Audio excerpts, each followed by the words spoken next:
로마서 8장 18절부터 25절 말씀 우리 한 목소리로 하나님의 말씀 같이 받겠습니다. 생각하건대 현자의 고난은 장차 우리에게 나타날 영광과 비교할 수 없도다. 피조물이 고대하는 바는 하나님의 아들들이 나타나는 것이니 피조물이 허무한데 굴복하는 것은 자기 뜻이 아니요 오직 굴복하게 하시는 이로 말미암음이라. 그 바라는 것은 피조물도 썩어짐의 종노릇한 데서 해방되어 하나님의 자녀들의 영광의 자유에 이르는 것이니라. 피조물이 다 이제까지 함께 탄식하며 함께 고통을 겪고 있는 것을 우리가 아느니라. 그뿐 아니라 또한 우리 곧 성령의 처음 익은 열매를 받은 우리까지도 속으로 탄식하며 양자될 것 곧 우리 몸의 속량을 기다리느니라. 우리가 소망으로 구원을 얻었음에 보이는 소망이 소망이 아니니 보는 것을 누가 바라리요. 만일 우리가 보지 못하는 것을 바라면 참음으로 기다릴지니라. 아멘. 할렐루야. 오늘 그 모든 피조물이 간절히 기대하는 것은 이란 제목으로 하나님의 말씀 함께 나누도록 하겠습니다. 복음은 구원을 주시는 하나님의 이제 능력이라고 그랬죠. 복음은 기쁜 소식입니다. 받는 자에게는 정말 기쁨이 될 수밖에 없는 것이죠. 왜냐하면 그 기쁜 소식일 수밖에 없는 것은 그것을 믿는 사람들에게는 구원을 베푸는 하나님의 능력이 나타나기 때문에 그렇습니다. 그러면 무엇보다도 우리가 복음이 무엇인가라고 하는 부분에 대해서 생각해보고 이 복음을 정확하게 이해하고 또 이해할 때 정확한 믿음을 통해서 우리 삶에 이루어지는 놀라운 구원의 그 기쁨들이 또 하나님의 영광으로 나타나게 되겠죠. 오늘 그 은혜들을 한번 깊이 있게 생각해 보면서 하나님의 말씀을 통해 그 은혜를 나눴으면 좋겠습니다. 오늘 본문 18절 말씀해 보니까 생각하건대 현재의 고난은 장차 우리에게 나타날 영광과 비교할 수 없도다라고 말씀하고 있습니다. 여기에서 말하는 이 고난 그리고 장차 우리에게 나타날 영광에 관해서 말씀을 하고 있는데요. 여기에서 말하는 고난이라고 하는 것은 우리 17절 말씀에서 말씀하고 있는 것처럼 우리가 예수님을 믿고 또 예수님을 본받고 예수님의 상속자라면 그 예수님께서 받으셨던 그 영광의 자리에 참여하기 위해서 또한 고난도 함께 받아야 될 것이다 라고 말씀합니다. 예수님의 삶은 이 땅에 오셔서 자기 자신을 산제물로 드리는 그런 헌신의 삶을 사셨죠. 또 그것이 그분이 걸었던 고난의 길이었습니다. 그래서 우리 그리스도인이라면 누구든 이 땅의 삶을 살아가면서 이 고난에 참여하는 은혜가 있어야 될 것입니다. 그 고난은 바로 예수님을 믿는다는 것 때문에, 그리고 예수님을 따른다는 것 때문에, 그리고 그리스도의 복음, 예수 그리스도의 살아계심과 그 부활과 그분의 구원의 기쁜 소식을 전할 때에 당하는 일을 이 고난이라고 말합니다. 그래서 우리 모두는요, 그리스도인으로서 당연히 이 땅에서 이 고난이라고 하는 부분이 우리 삶에 있어야 됩니다. 내가 그런 고난 없이 편안하게 살아갈 수도 있죠. 그러나 내가 예수님께서 우리를 구원하시기 위해서 낮은 곳에 임하셨던 것처럼 우리 또한 우리의 삶의 안위와 평안과 그냥 늘 좋은 삶, 즐기고 행복한 삶을 살아갈 수도 있음에도 불구하고 우리의 부르심과 그리고 하나님의 나라를 위해서 우리가 스스로 낮아져서 살아가는 삶, 이것이 바로 고난의 삶입니다. 그런데 말씀하기를 현재에 우리가 당하는 아픔이나 고난은 사실은 지나가는 것이고 장차 우리가 받을, 장차 우리에게 나타날 그 영광과는 비교도 할 수 없다라고 말합니다. 누구나 그리스도인들이라면 당연히 이 힘들고 때로는 복음 때문에 스스로 낮아지고 또 복음 때문에 희생하고 복음 때문에 헌신하고 복음 때문에 봉사하며 또는 세상에서 어떤 어려움을 당할 수도 있지만 그러한 세상에서 당하는 고난은 장차 우리에게 주어질 영광에 비교하면 아무것도 아니라는 거예요. 근데 여기에서 말하는 영광은 결국은 그리스도와 함께 그 부활의 은혜에 참여하는 것입니다. 그러니까 우리가 육체적으로 이 땅에 살아가면서 고난을 받을 수는 있지만 주님이 다시 오실 그날에 우리는 이 육체가 아니라 부활의 새로운 몸을 입고 오늘 하나님의 영광의 그 자리에 서게 되는 것, 이것이 우리에게 주어질 영광입니다. 잠시 당하는 이 고난들은 아무것도 아니라는 것이죠. 넓게 보면 그렇지만 또한 이것을 우리 삶으로 좀 적용하는 것으로 가져온다면 우리가 인생을 살아가다 보면은 참 어려움을 당할 때도 있습니다. 그렇죠? 때로는 힘들고 지치고 너무 힘들어서 괴로울 때도 있습니다. 뭔가 인생에서 잘 살아보고 싶고 뭔가 또 성공하고 그래도 뭔가 되어지는 삶을 살아가고 싶은데 사람과의 관계에서건 아니면 환경을 통해서건 당할 때의 어려움이 있습니다. 너무 지치고 힘들어서 누구한테 말도 하지 못하고 마음속으로 괴롭고 힘들 때도 있습니다. 그러나 여러분 기억하십시오. 현재의 아픔과 슬픔과 괴로움이 전부가 아니라는 것입니다. 반드시 우리에게는요, 장차 우리에게 나타날 회복되어질 영광이 있다는 사실을 여러분 기억하십시오. 우리가 이 땅의 삶을 마감하고 부활의 영광도 참여하지만 이 말씀을 우리 삶에 적용한다면 잠시 우리가 어려움을 당하고 힘들 때도 있지만 반드시 그 시간이 지나고 나면 꽃이 필 때가 있다라고 하는 것입니다. 여러분, 한 알의 씨앗이 땅에 떨어집니다. 근데 이 씨앗은요, 단단한 것으로 이렇게 감싸져 있어요. 그러나 그 안에는 뭐가 있죠?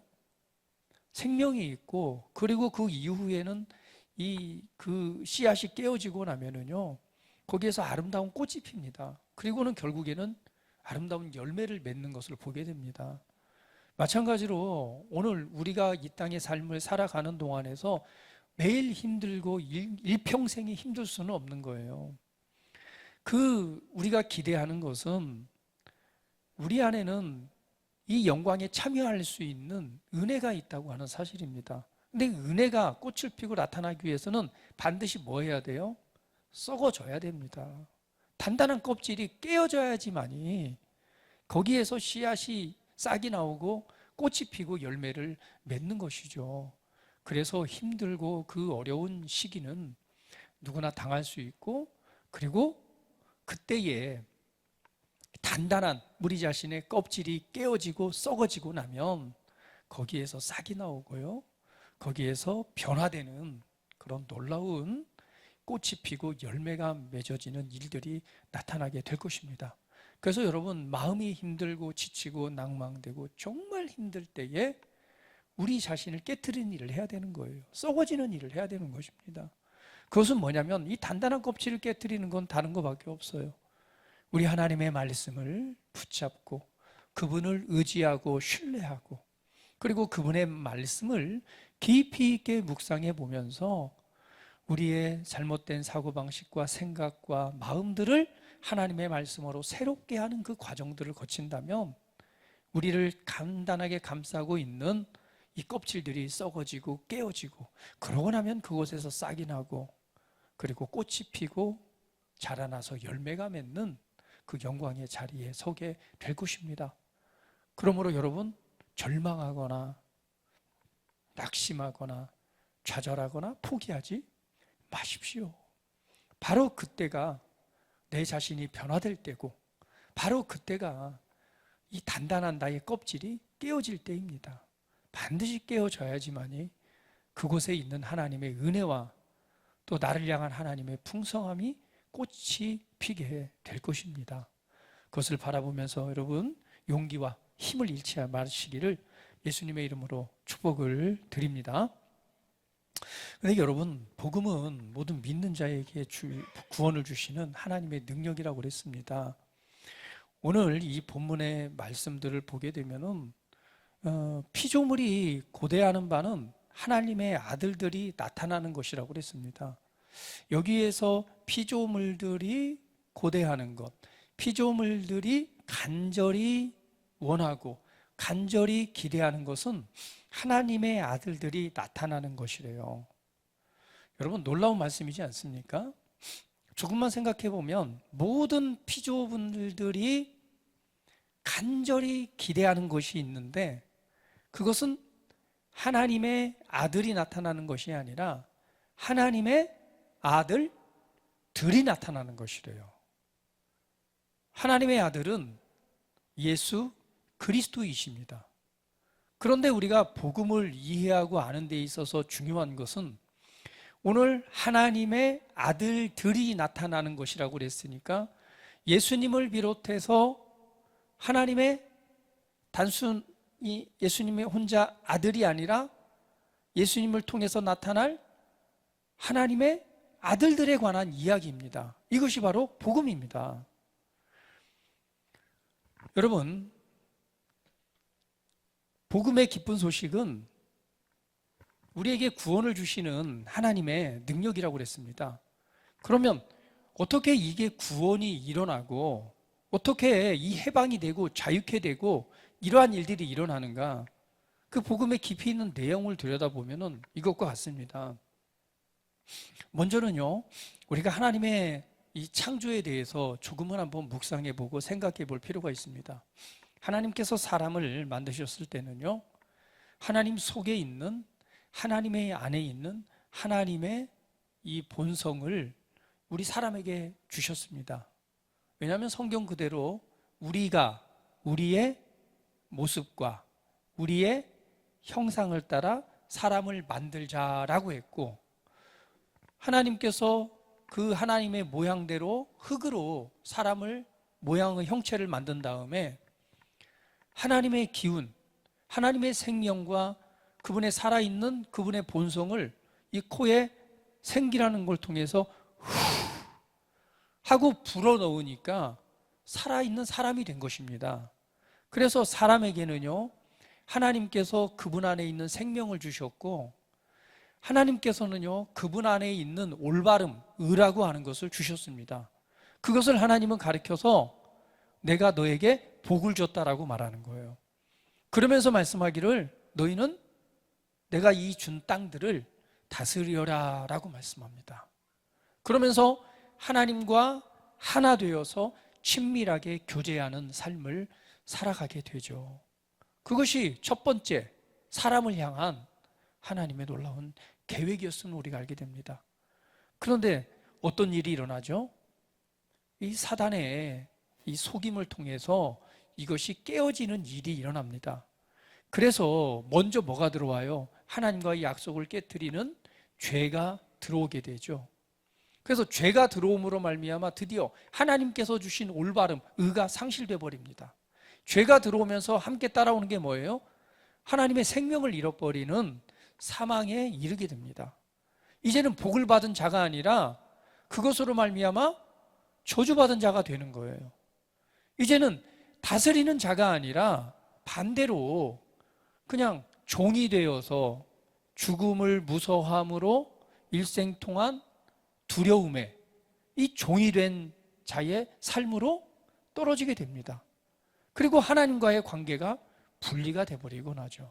그래서 하나님께서 주신 에덴이라고 하는 동산을 이 화영검을 두르고 막으시고 그곳에서 뭐 하게 돼요? 쫓겨나게 되죠. 그것이 인류의 역사의 시작입니다.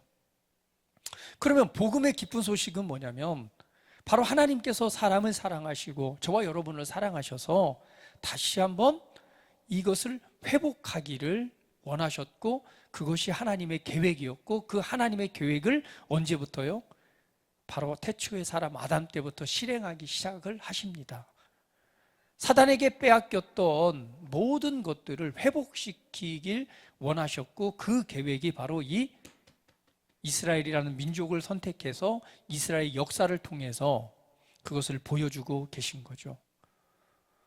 그 예언의 말씀이 성취된 것이 바로 2000년 전에 이 땅에 오신 예수 그리스도이십니다.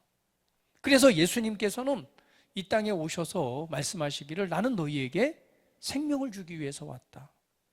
나는 섬김을 받기 위해서 온 것이 아니라 도리어 섬기려 하고 나의 목숨을 너의 모든 그 죄를 없애기 위한 희생 제물로서 내가 왔다라고 말씀하는 거예요. 그래서 예수님께서 이 땅에 오셔서 하신 일이 뭐예요? 바로 상실되어진 죄, 이 죄의 문제를 해결하시는 것입니다. 그래서 여러분 세례 요한이 말하잖아요. 주의 길을 평탄케 오기 위해서 예언대로 6개월 먼저 태어나서 주의 오심의 길을 준비했던 것이 바로 대제사장인 세례 요한입니다. 세례 요한이 말합니다. 드디어 예수님이 딱 오셨을 때 보라! 세상 죄를 지고 가는 하나님의 어린 양이로다. 세상 죄를 지고 가다라는 이 지고 가는 단어는요, 짊어지다는 의미도 있지만 사실은 제거하다라는 의미를 갖고 있어요. 그래서 세상 죄를 제거하기 위해서, 세상 죄를 지고 가기 위해서 이 땅에 오신 하나님의 아들이다라고 그분을 소개하는 거예요. 그것처럼 예수님께서는 이 땅에 오셔서 죄의 문제를 해결하시기 위해 오셨습니다. 그래서 죄가 없으신 그분이 뭐가 되셨죠? 죄가 되셨습니다. 죄가 되셔서 우리가 잘 알고 있는 십자가의 그 고난, 그리고 십자가의 수치, 십자가의 죽음을 당하시는 것입니다. 왜? 죄의 문제를 해결하기 위해서 그분은 죄가 되셨고, 죄가 되셨기 때문에 뭘 해야 돼요? 심판과 저주와 사망의 이 죽음이라고 하는 대가를 감당을 하셔야 됐습니다. 그것이 바로 십자가의 죽음입니다. 근데 육체적으로 십자가의 죽음으로 끝난 게 아니죠. 어느 죽음까지 내려가요? 완전한 심판의 자리까지 내려가게 되는데, 그래서 예수님이 죽으신 이후에 어디까지 내려갔다고 말합니다. 성경은 음부, 지옥에까지 내려가셨다고 말하는 거예요. 그래서 그곳에서도 이 복음을 전파하시고 그 사망의 대가를 완전히 지불하신 이후에 그 다음에 뭐 했어요? 그 사망을 깨트리시고, 죽음을 깨트리시고, 거기에서 뭘 하시죠? 부활. 죽음이 더 이상 역사하지 못한 죽음과 사망과 죄와 저주에 대한 심판을 다 받으신 이후에 그 죽음을 깨트리시는 거예요.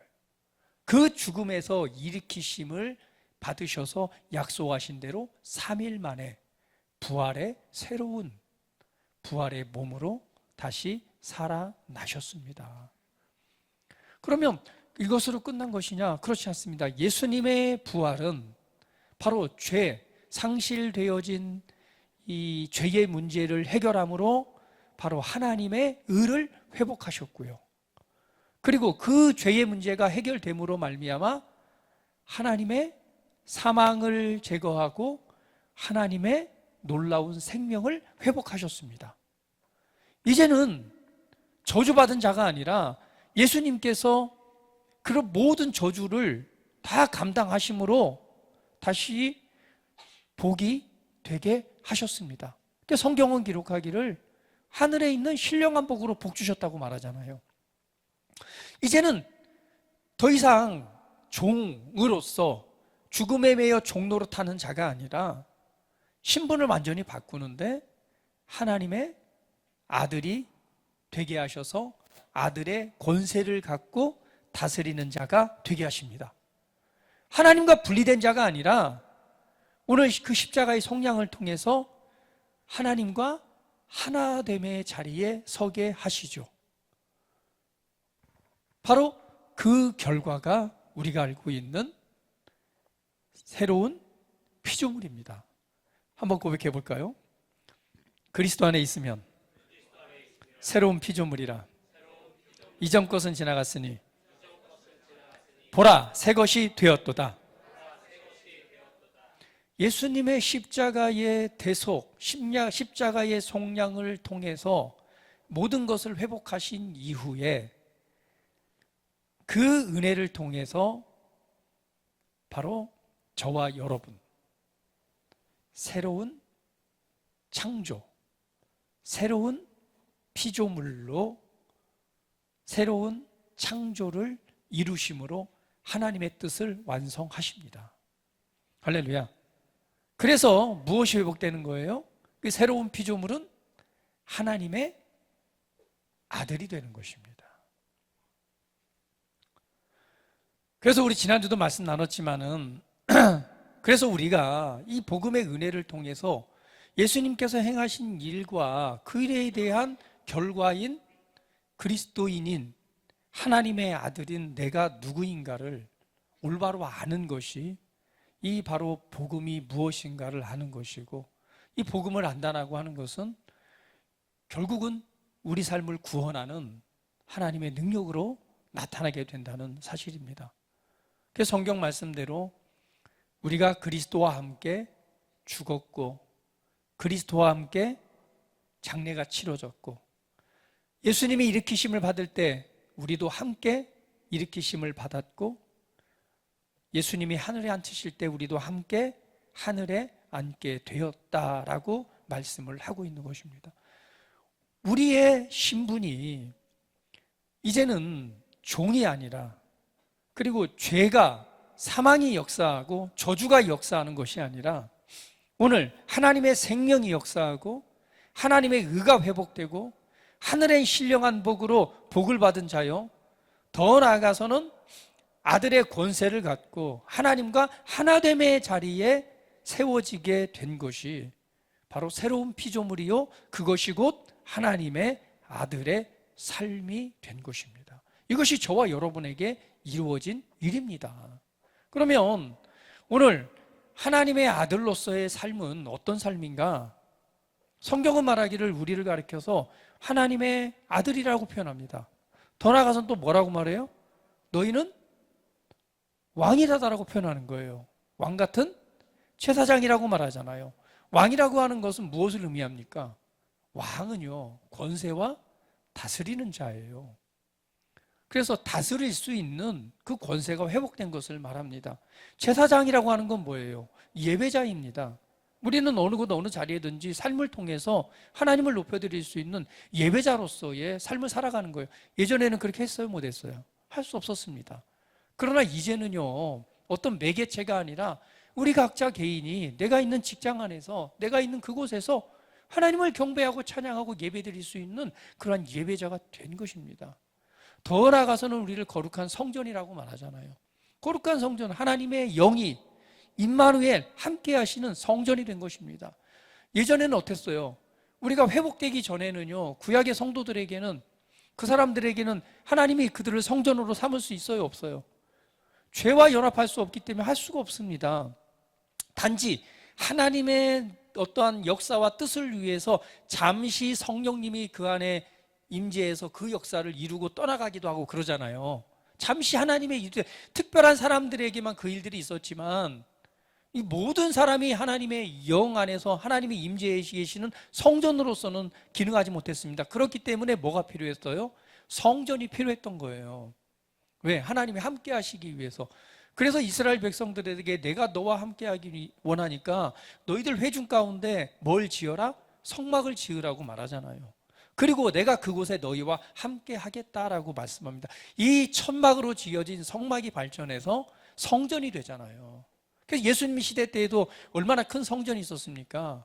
헤롯 성전, 너무너무 아름답고 정말 멋진 성전으로 지어졌고, 오늘 그곳에 하나님이 내가 함께 하겠고, 그곳에서 너희들의 예배를 받고 너희들의 제사를 받고 내가 그곳에 함께 하겠다라고 하는 것이 성전 아닌가요?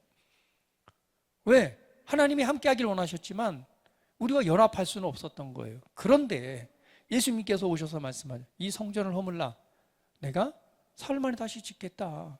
결국은 성전은 무너져야 되는 것입니다. 무너지고 새로운 성전이 회복돼야 되는 것이죠.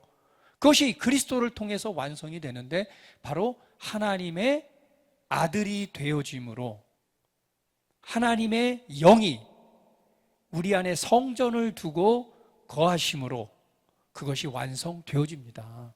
그래서 로마서 8장에도 말하잖아요. 하나님의 영의 인도하심을 받는 그는 하나님의 아들이다라고 표현을 하고 있는 것입니다. 아들의 영을 주셨기 때문에 우리가 하나님을 아빠, 아버지라 부르니라. 하나님이 성전되게 하신 이 놀라운 은혜의 완성이 예수님을 통해서 누구에게 이루어져요? 믿는 자들, 새로운 피조물인 그리스도인인 저와 여러분에게 이루어진 사실입니다. 할렐루야. 할렐루야. 그래서 우리를 가리켜 거룩한 성전이라고 말하는 거예요. 더 나아가서는 우리를 뭐라고 말해요? 그리스도의 몸이라고 말합니다. 그리고 몸의 지체라고 말하는 거예요. 교회는 그리스도의 몸입니다. 예수님의 몸이고요. 우리 한 사람 한 사람 그 몸에서 각자의 역할을 하는, 기능적으로 보면 그 몸의 지체입니다. 누구에게는 손의 역할이 있고, 누구에게는 다리의 역할이 있고, 누구에게는 입의 역할이 있듯이, 그래서 교회라고 하는 한 공동체, 주님의 몸을 이루게 하는 것입니다. 이것이 회복되어진 바로 아들의 신분입니다.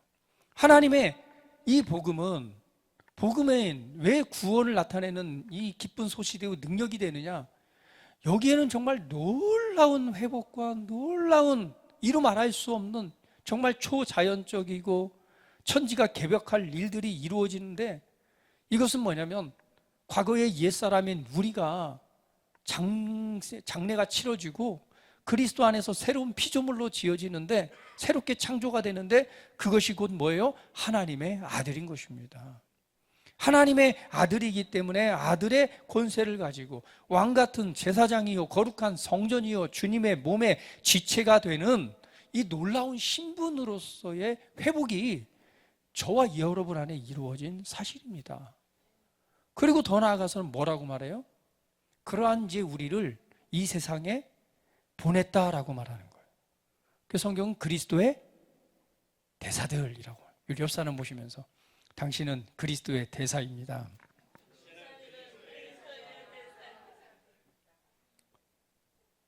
우리를 그곳에 태어나서 그 자리에 서게 하셨다가 이 땅에 필요하기 때문에 대사로서의 역할로서 우리는 보내심을 받은 자라는 거예요. 할렐루야. 그것이 바로 하나님의 아들입니다. 그런데 이 땅에 보내심을 받아서 보내심을 받았기 때문에 성경은 우리의 역할, 우리의 위치를 뭐라고 말하는 줄 아세요? 너희는 그리스도의 향기라라고 말하는 거예요. 복음의 향기다. 에? 복음의 향기. 할렐루야. 우리 한번 해볼까요? 자, 당신은 그리스도의 향기입니다. 우리는 이 땅에 보내심을 받았을 때 바로 믿는 자나 생명을 얻는 자나 또는 멸망하는 자들에게 있어서 우리는 복음의 향기로서 역할로 부르심을 받았습니다. 여러분, 향기는 어때요? 여기 혹시 예배당에 들어올 때 막 향기가 나지 않습니까? 저기 카페에 들어올 때 제가 저기 쿠팡에서 하나 사갖고 큰 거 하나 놨어요. 그랬더니 이게 큰 거 갖다 놨더니 향기가 아주 좋아요. 이 발향이 잘 되더라고요.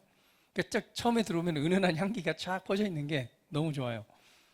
향기라고 하는 것은요, 분명히 있는데 그 향기가 발해서 사람들을 기분 좋게 하고 또 영향을 미치는 것이 향기입니다. 우리는 이 땅 가운데 보내심을 받았을 때 많은 사람들에게 나쁜 냄새가 아니라 그들에게 좋은 영향을 줄 수 있는 그런 향기로서 우리는 보내심을 받은 자라고 말씀하고 있는 거예요. 좋은 향기는요, 사람을 행복하게 합니다. 그리고 좋은 향기는요, 이 막힌 코도 뻥 뚫어지게 만들고요. 좋은 향기는 피로 회복도 하게 만들고요. 사람들을 즐겁고 행복하게 만드는 것이 좋은 향기입니다. 근데 여러분 어때요? 나쁜 향기는? 나쁜 향기 맡고 행복해하는 사람은 없을 거예요. 그렇죠? 하수구 냄새 맡고 와 행복하다 이런 사람은 없을 거예요. 옆에서 누가 방구를 꼈는데 그 방구 냄새 맡고 너무 행복해 이렇게 하시는 분은 없을 거예요. 그렇죠? 좋은 향기는 많은 사람들 행복하게 합니다. 우리는 그래서 다른 향기가 아니라 바로 예수님의 향기, 그리스도의 향기를 나타내는 자로 우리는 부르심을 받았죠. 또 말씀하기를 너희는 그리스도의 편지다라고 말하는 거예요. 편지는 메시지입니다. 요즘에는 편지를 많이 안 쓰지만, 그렇죠? 과거에는 다 편지로 소통을 했잖아요. 어떻게 성훈이 군대 가더니 편지가 왔습니까? 아니면 카톡이 왔습니까? 옛날에는 군대 가면은 맨 처음 했던 게 뭐예요? 늘 편지 쓰는 거였어요. 편지 쓰고 그리고 답장을 기대하고. 근데 요즘 군대는 뭐 다 카톡으로 하더라고, 그죠? 핸드폰 나눠주니까 저녁 시간에 이 카톡으로 다 메신저로 어떤 뭐 아니 카톡이 쓰는지 모르겠지만 하여튼 그런 메신저로 소통을 하게 되는데요. 그리스도의 편지라고 하는 건 메시지입니다. 메시지를 통해서 우리가 아는 거죠. 어떤 내용을 이해하고 아는 것듯이 우리는 우리 그 자체가 오늘 예수님에 관해서 하나님에 관해서 나타낼 수 있는 그리고 말씀을 그대로 증언할 수 있는 메시지입니다. 성경은 또한 말하기를 우리를 그리스도의 군사다라고 표현을 해요. 군사는 뭐예요? 전쟁에서 싸워서 승리하는 자입니다. 그래서 우리는 편지이면서 향기이기도 하지만 때로는 싸워서 승리를 차지할 수 있는 강한 그리고 강력한 군사임을 또한 표현하고 있습니다. 더 나아가서는 우리는 세상 가운데 화목하게 하는 자라고 말씀을 하고 있는 거예요. 중매자죠. 하나님을 모르는 이들에게 하나님의 그 사랑을 전해줌으로 중매 역할을 하는 것이 바로 화목하게 하는 자입니다. 우리 뭐 지난주 또 지난주 말씀 나눴지만 우리는 또 뭐라고 세상의 빛과 소금이라고 말씀을 하고는 거예요. 어둠을 밝히고 그곳에서 맛을 내는 자로서 우리는 부르심을 받았습니다. 여러분, 복음은 결국은 모든 믿는 자에게 구원을 주신 하나님의 능력입니다. 그런데 그 능력은 뭘로 나타나느냐? 그리스도의 이 속량을 통해서 바로 하나님의 아들로서 지으심을 받고 하나님의 아들로서의 삶을 살아가게 하신 것입니다. 그것이 저와 여러분에게 이루어진 은혜입니다. 다시 한번 우리 옆 사람 보시면서 나는 보통 사람이 아닙니다.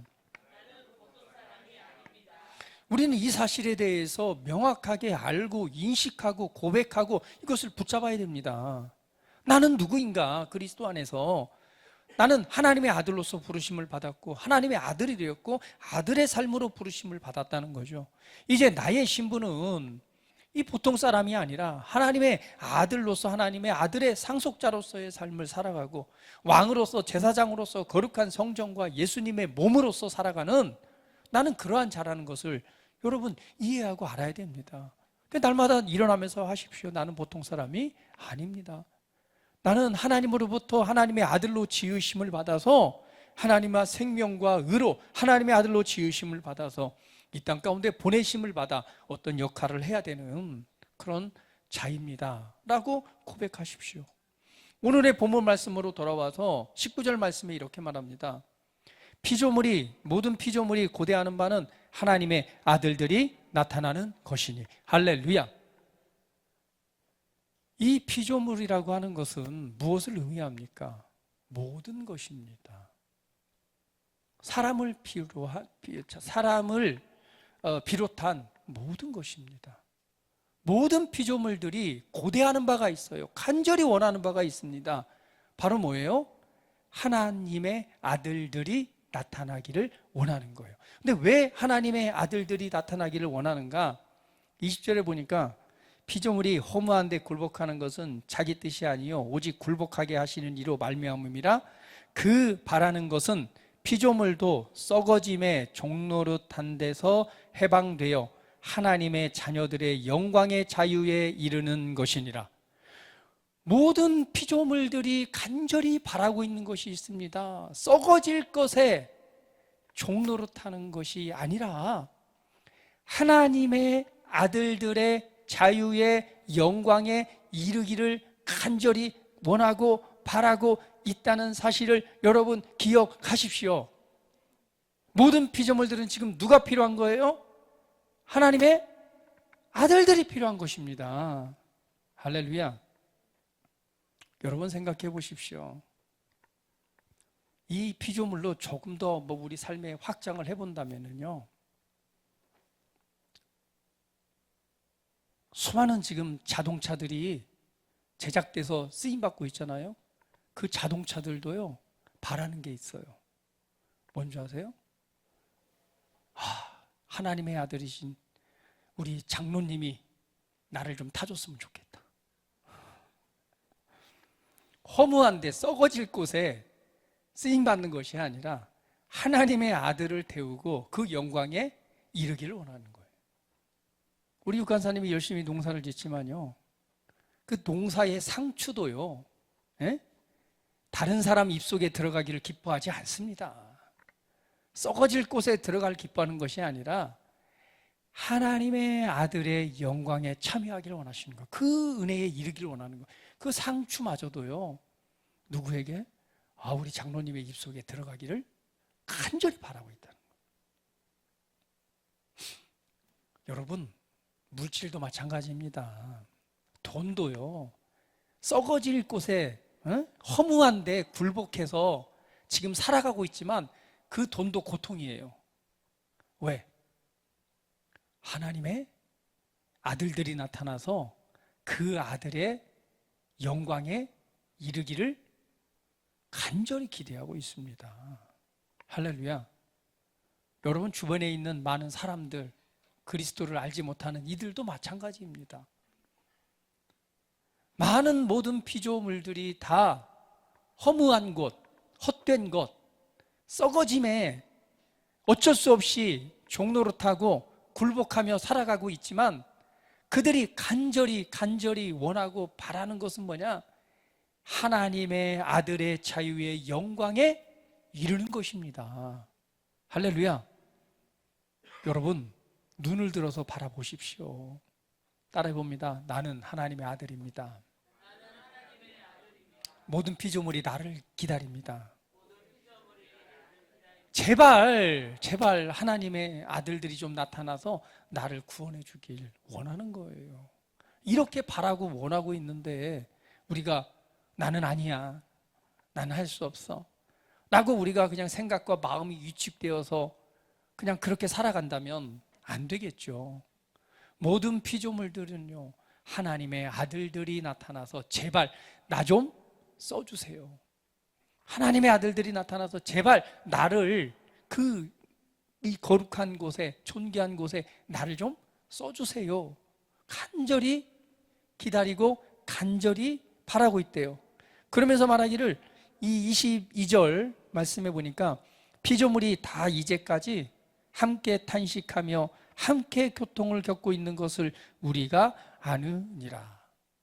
그 피조물들이 고통 중에 있대요. 고통 중에. 네? 고통 중에 있대요. 어떻게? 제발 나도 하나님의 아들들이, 네? 하나님의 아들들이 나타나서 제발 나도 어디에? 그 하나님의 아들의 영광과 그 자유의 영광에 함께 참여하기를 바라고 있다는 거예요. 그것이 아닐 때는 고통이라는 거예요.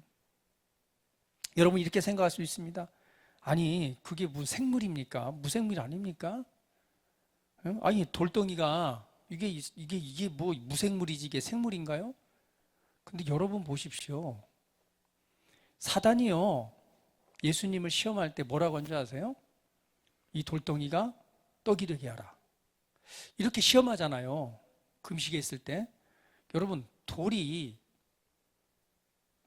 떡이 되게 하는 것, 돌에게 떡이 되도록 명했을 때 돌은 그 말을 듣고 자기 신을 변화시켜서 떡으로 바뀌어줘야 되거든요. 이게 불가능한 일이면 사단이 예수님에게 시험을 했겠습니까? 가능한 일이 아니에요. 가능한 일이니까 시험을 한 거겠죠. 하나님께서는 모세에게 반석에 대해서 뭐라고 그랬죠? 명해라. 그러면 그 반석이 물을 낼 것이다 라고 말합니다. 그러면 이 돌덩이가 그 말을 들어요, 안 들어요? 응? 우리가 볼 때는 무생물이지만요, 사실은 뭐예요? 그 명령을 듣고 스스로 쪼개져서 물을 내는, 그 말을 듣는다는 것은 뭐예요? 뭐 과학적으로 볼 때는 무생물일 수 있지만 사실은 뭐예요? 하나님의 관점에서 보면 분명한 거는 모든 피조물들은 뭐가 있다 없다, 뭔지는 모르지만 뭐가 있다는 거죠.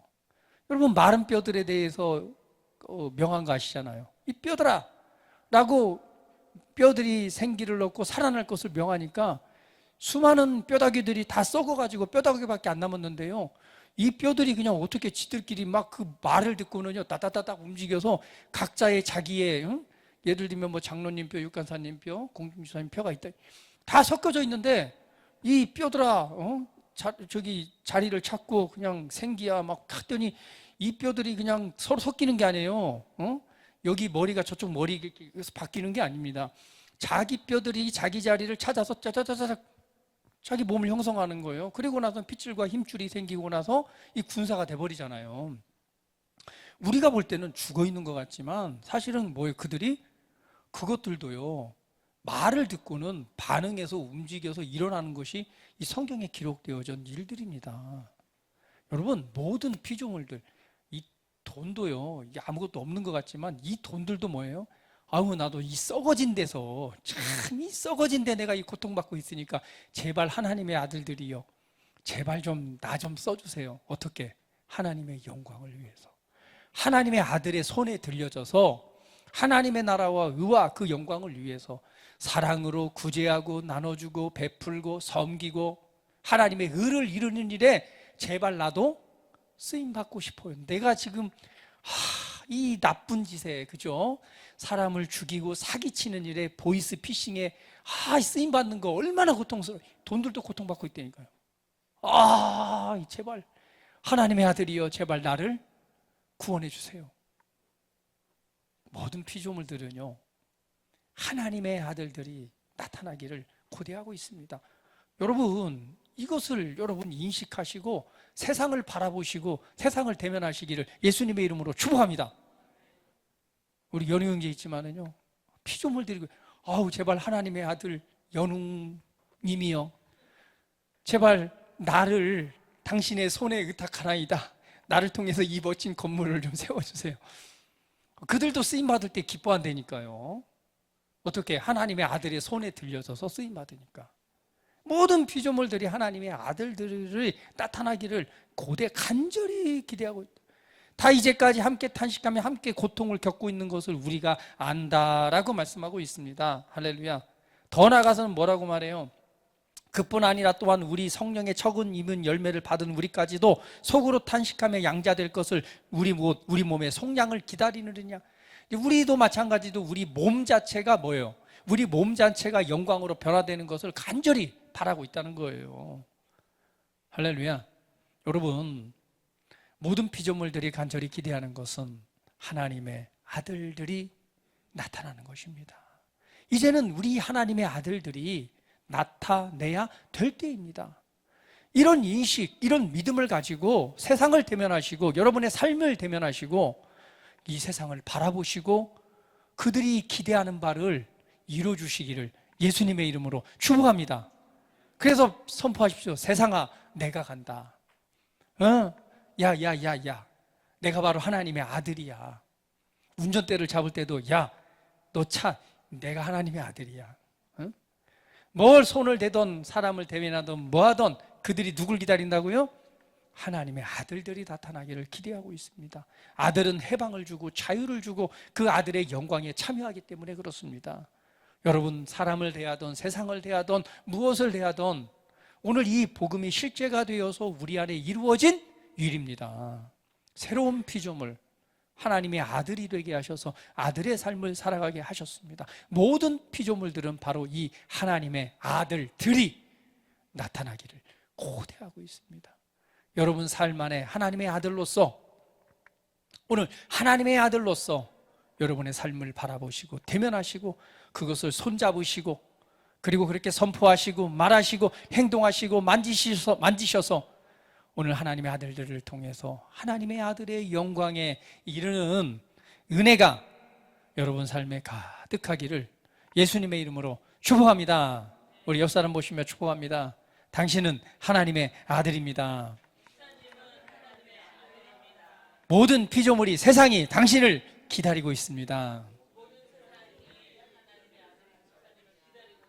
할렐루야. 그런 믿음으로 여러분 또 이 올 한 해 동안 또 한 주 동안 승리의 삶을 살아가시기를 예수님의 이름으로 축복합니다. 다시 기도드리겠습니다. 할렐루야. 오늘도 우리 한번 상고해 봅니다. 그렇습니다. 주님, 오늘 내게 이 복음의 능력이 어떻게 이루어졌는지, 결국은 오늘 나로 새로운 피조물 하나님의 아들이 되게 하셨고, 이 세상의 모든 피조물들은, 만들어진 것들은 하나님의 아들들이 제발 나타나서 나를 자유케 하고 내가 허무하고 썩어진 데 굴복하는 것이 아니라 하나님의 아들의 손에 들려져서 그 영광에 이르기를 원한다는 오늘 이 사실들을 내가 바라보면서, 오늘 내가 하나님의 아들로서 내 삶을 대면하고, 내가 하나님의 아들로서 내 세상을 바라보고, 하나님의 아들로서 오늘 우리 삶을 다스리고 또한 하나님의 의를 이루는 삶으로 나아가겠습니다라고 한번 우리 고백하면서 기도한 시간 같습니다. 다 같이 기도합니다.